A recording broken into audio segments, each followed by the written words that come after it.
আজ অপারেশনের কতদিন হলো? আজকে 17 আমরা 17 দিন পর উনার ফলো আপটা দেখবো কেমন। এর এমন দেখি হাতটা। তো এখানে আমরা 3টি পোর্ট করেছি। এই জায়গায় আমরা ইনসিশন দিয়েছি। ব্যথা তো খুব বেশি নেই। না, না ব্যথা নেই। ব্যথা নাই তার? একদমই নেই বললে চলে। একদমই ব্যথা নাই বললে চলে। সকলকে শুভেচ্ছা জানাচ্ছি। আসসালামু আলাইকুম। আমি doctor Parthapratim Chakraborty, orthopaedic, trauma, arthroscopy and arthroplasty surgeon. আমরা বিগত প্রায় 3.5 বছরের অধিক সময় ধরে আমরা যশোরে নিয়মিত আর্থ্রোস্কোপিক সার্জারি করে যাচ্ছি। হাঁটুর লিগামেন্ট অপারেশন করছি।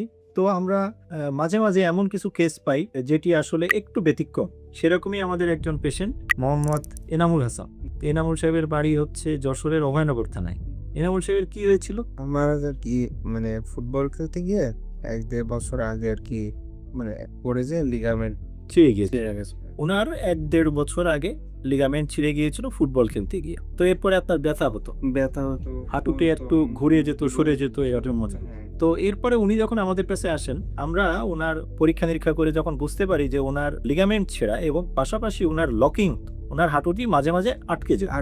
তো আমরা ক্লিনিক্যাল ডায়াগনোসিস করি যে তার মেনিসকাসে বাকেট হ্যান্ডেল টিয়ার আছে এবং তার এসিএল লিগামেন্টটি ছেঁড়া। এরপরে আমরা এমআরআই করে তার আরেকটি ফাইন্ডিংস আমরা দেখতে পাই। আমরা যদি একটু কাছাকাছি আনি, দেখি আমরা যে এখানে দেখা যাচ্ছে যে এটি হচ্ছে তার মিডিয়াল মেনিসকাস।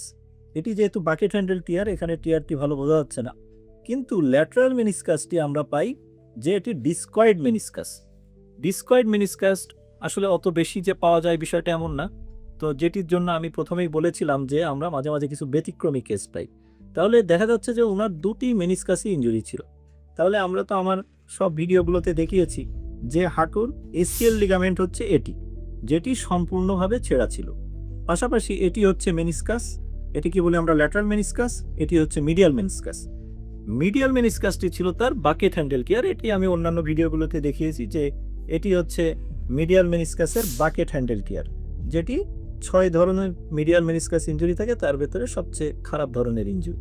পাশাপাশি উনার যেটি আমি ব্যতিক্রমী বললাম সেটা হচ্ছে উনার ল্যাটারাল মেনিসকাসটি ছিল ডিসকয়েড মেনিসকাস। তো আমরা ডিসকয়েড মেনিসকাসটি যদি দেখি, এটা হচ্ছে মিডিয়াল মেনিসকাস নর্মাল, এটা হচ্ছে নর্মাল ল্যাটারাল মেনিসকাস। এই যে নর্মাল ল্যাটারাল মেনিসকাসের যে শেপ, এই শেপটি চেঞ্জ হয়ে অনেকটা ডিস্কের মতো হয়ে যায়। অর্থাৎ এই পুরো এরিয়াটা ধরে দেখা যাচ্ছে যে এই মেনিসকাসটি, অর্থাৎ পুরো এরিয়া ধরে এই ডিসকয়েড মেনিসকাসটি ঘিরে রয়েছে। নর্মালি শেপ থাকার কথা এরকম, হয়ে গিয়েছে এরকম।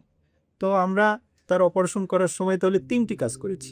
একটি হচ্ছে আমরা তার এসিএল রিকনস্ট্রাকশন করেছি। তার যেটি বাকেট হ্যান্ডেল টিয়ার, যেহেতু এটি 1.5 বছর হয়ে গিয়েছিল, আমরা এটি পার্শিয়াল মেনিসেক্টমি করি। পাশাপাশি এই যে ডিসকয়েড মেনিসকাস, এই মেনিসকাসটি আমরা শেপ করে, আমরা রিসাইজ করে পূর্বের অবস্থানে বা যেটি নর্মাল অবস্থান সেখানে আনি। আজ অপারেশনের কতদিন হলো? আজকে 17 আমরা 17 দিন পর উনার ফলো আপটা দেখবো কেমন।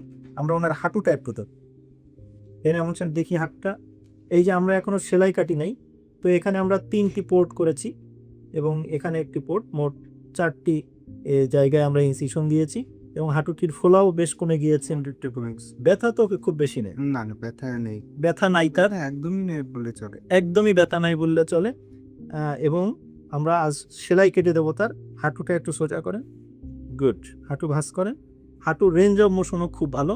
আপনি আমাদের একটু হেঁটে দেখান। আসেন, এদিকে চলে আসেন। ঠিক আছে। তো এখন তো আর হাঁটু আগের মতো ঘুরে যাচ্ছে না। না, না আগে যে ব্যথাটা হতো সেটাও তো হচ্ছে না। তা আপনি তো মাত্র 17 দিন হয়েছে অপারেশনে, কেমন বোধ করছেন? আলহামদুলিল্লাহ অনেক ভালো। মানে আগের থেকে মনে হচ্ছে যে একেবারে সুস্থ। একেবারে সুস্থ। আপনি তো একটু ভয় পেয়েছিলেন এবং আমরাও যখন অপারেশনের সময় দেখলাম যে আপনার মেনিসকাস একটা ছেঁড়া, একটা ডিসকয়েড, বেশ ঘাবড়ে গিয়েছিলেন। তো এখন তো ভয় কিছুটা দূর না, হয়েছে। এখন মোটামুটি এখন ভয় নেই কোনো। আপনার কাছে আসার পর থেকে যাক মানে ভরসা পাইছি যে আমি ইনশাআল্লাহ পুরোপুরি সুস্থ হয়ে যাব। তো এনামুল সাহেবের জন্য দোয়া করবেন, আমাদের জন্য দোয়া করবেন যেন আমরা অপারেশনটি সফলভাবে দক্ষিণাঞ্চলের মানুষের জন্য এখানে চালিয়ে যেতে পারি। সকলকে ধন্যবাদ।